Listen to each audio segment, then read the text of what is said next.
Ahoy mates, here we are again, continuing our adventures into the village that never sleeps.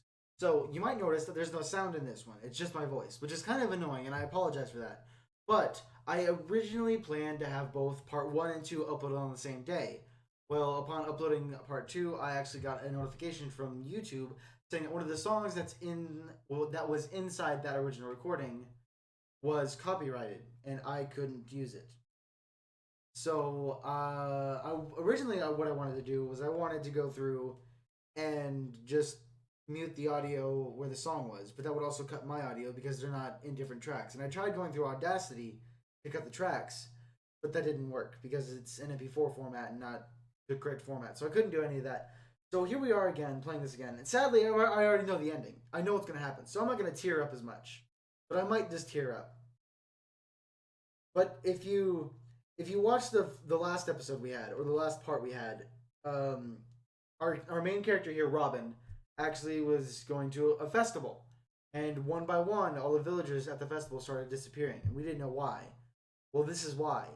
This is the village. It may not look like it, but this is the village. Over back that way these were the gardens, and over further back this way was all the huts. And then right here past this garden, these are all the graves of all the villagers. Here's Lily. Here's Vika. Here's the village elder. Here's Jev. Esther. All the villagers are here. Here's Fetty, or Feedy. I have no clue how to pronounce that name. I feel super bad about it. Here's Teffy. Hilda. We didn't meet Hilda, I don't think. But her grave is here. And you know whose grave? Right here. I had a very big, long dialogue interaction with her. Dashi. Just a prank. Dashi, can you hear me? Please don't do this to me. Marv, Esther, Jev, Elder Gregor, Feedy, Teffy, Lily, Earl, Dashi. Anyone? Please. See, like I've already recorded this. I've already recorded this part, so I know what happens. But even though that I know what happens, it still really tears me up inside because I'll let you guys figure it out because I don't want to spoil it.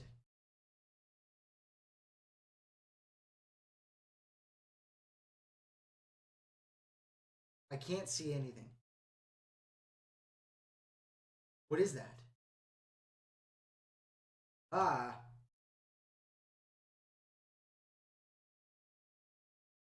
What? So yes, this is each one of the villagers. Or I guess their soul or their spirit or something like that. But each time we interact with one of these little sparkling areas, we actually lose a health counter.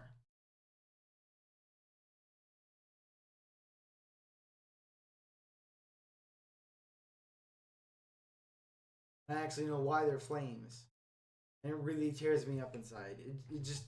It really pulls at your heartstrings. And I don't know if I'm gonna cry. Because I'll admit it. Last time I played through this, I started tearing up. I really did. And I don't know if I'm gonna do it this time, because I already know what happens. And if I know what's gonna happen, I don't tear up. Because I know what to expect and I'm already prepared for it. But Lily's here too. All the villagers are here. Well, they're not here. They're actually in those graves, but I don't even know what fact's more depressing. The fact that they're here, or the fact that they're in graves, or the fact that there's no audio. Because the music that plays here is copywritten. It's only this section here. Copywritten by Sony of Japan, I think. Which, I mean, isn't that bad. I mean, it is their song, so. Dashi. I probably should have been talking about it, but the spirit of the elder told us that we'd find our answers with her. And it's true. Welcome home. The assumption that I made in the beginning of the first part, when I said that Robin might be the lost son of this village, or his family might be in this village, I was right. This is his village. Welcome home. Come and know the truth. What is this? And even though that this is his village, I saved the most shocking part for last. For you guys. This is the truth. The truth. You deserve to know the truth. Read it. July 14th, 1964. A festivity turned into ashes. What is this? Our fate. What? It was the day of the feast. A small village in the heart of the western forest burned into ash. Continue reading. All the villagers died. Died. Except a 1-year-old baby boy who survived that unfateful night of the forest fire. I don't want to read it anymore. What is this article about? And what happened to this place? Is this a dream? You still don't understand? Everyone died in that fire, that day. Both Gregor, Marv, Jev, Esther, the twins, Fetty and Tiffy, and the kids, Earl and Lily, and me. Except you. What? You mean, yes, Robin. You were the baby boy mentioned in that article. You're kidding me. No, Robin. Or should I call you by your real name? Nicholas. My only son. You're just having a huge mistake. I gave you to Nananita, who was there watching the forest burn, then returned to the village to save them and come back to you. But I never made it. I'm sorry, my son.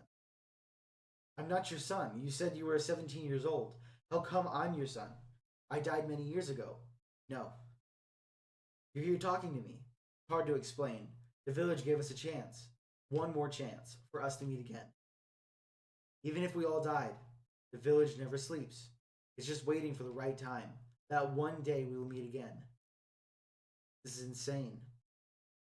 The night while everything was burning, I held your hand and protected you from those falling walls of fire. You had a burn in your back. That until now the scars are still there. How'd you know that? You look like him, your father. My father. Where is he? Is he still alive? Yes. He left even before the tragedy happened. I don't know where he is now. When I was a kid, I dreamt of burning trees. For weeks, I've been having nightmares. You're really telling me the truth. Then my nightmares, it all makes sense now. Why? Why is life so unfair? Nananina died, and now this? All my life, I thought you abandoned me. There's always an emptiness in me.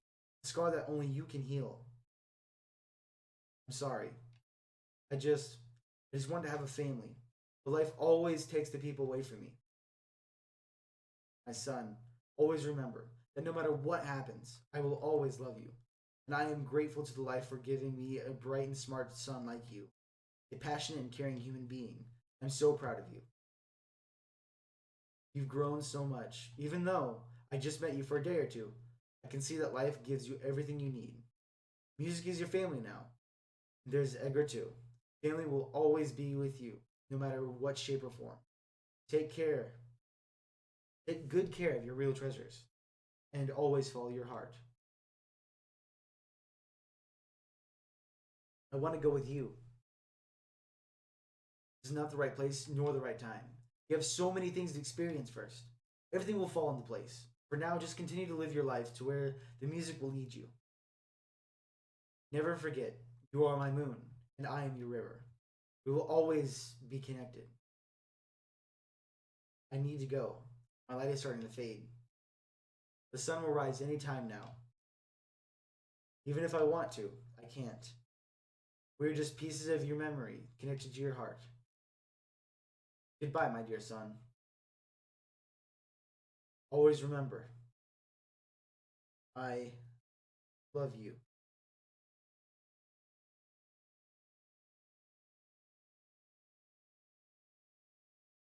If you noticed, I wouldn't say any of the lines that said no, or don't go, or stay.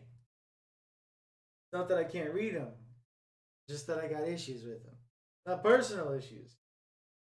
Just how it works. And I don't know if I can turn the music back on or not, but I think I'll just keep it off. It's kind of annoying, and I'm very sorry. I just wanted to respect the copyrights that the people had against the video. But I wanted to make this video. I wanted to continue the story. I wanted to complete the whole story, so I didn't leave anyone hanging if they're expecting anything. I know it's pretty shitty of me to have a video of this quality. I mean, I know my video quality isn't great to begin with, but this is probably worse. I just couldn't break up the story. It was such a great story. It was such a great tale, and in between the first episode being uploaded and this episode being or this video being recorded, I actually went into the creator's profile and read up more about them and their whole shtick, their whole gimmick, their theme. The reason why they create these games is because they're subliminal artworks. They portray a feeling. They want to portray an emotion. They want to make you connect with it. And I believe that the creator got that across. This was a really touching game, and I very much enjoyed it. And thank you so much for reaching out to me. If you're watching, thank you so much for reaching out to me to ask me to play this. It was a joy. I'm very sorry I couldn't include the music. Thank you. Edgar, let's continue our journey.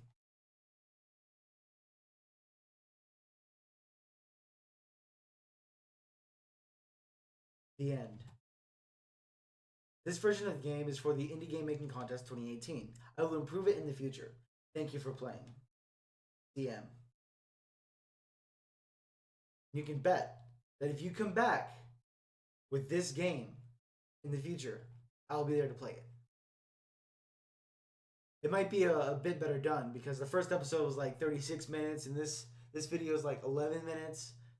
The time portioning on that was terrible. And that's bad on my part. But I want to see more of this. If you're willing to make it, I'm willing to play it. I'm skipping a lot of this dialogue because it's just the lyrics to the video or the lyrics to the song that Robin sings. The Village That Never Sleeps was a heartfelt, story-rich game that I'm very glad that I got the chance to play. Thank you so much for letting me play this game. And thank you guys so much for watching. I'm probably boring you guys to death with all this sappy love stuff. So, thank you guys so much for watching. I really appreciate you taking the time in your day to come and spend some time with me. If you've got any games that you'd like to see me play, if you wanna try and break me down and make me tear up again, I'd be more than willing to play them. If you guys wanna see me play anything, just leave a comment. Hit that subscribe button so you make sure when your requested game comes up, you don't miss it. But until then, my name's Captain Cordell, and I'm shipping out.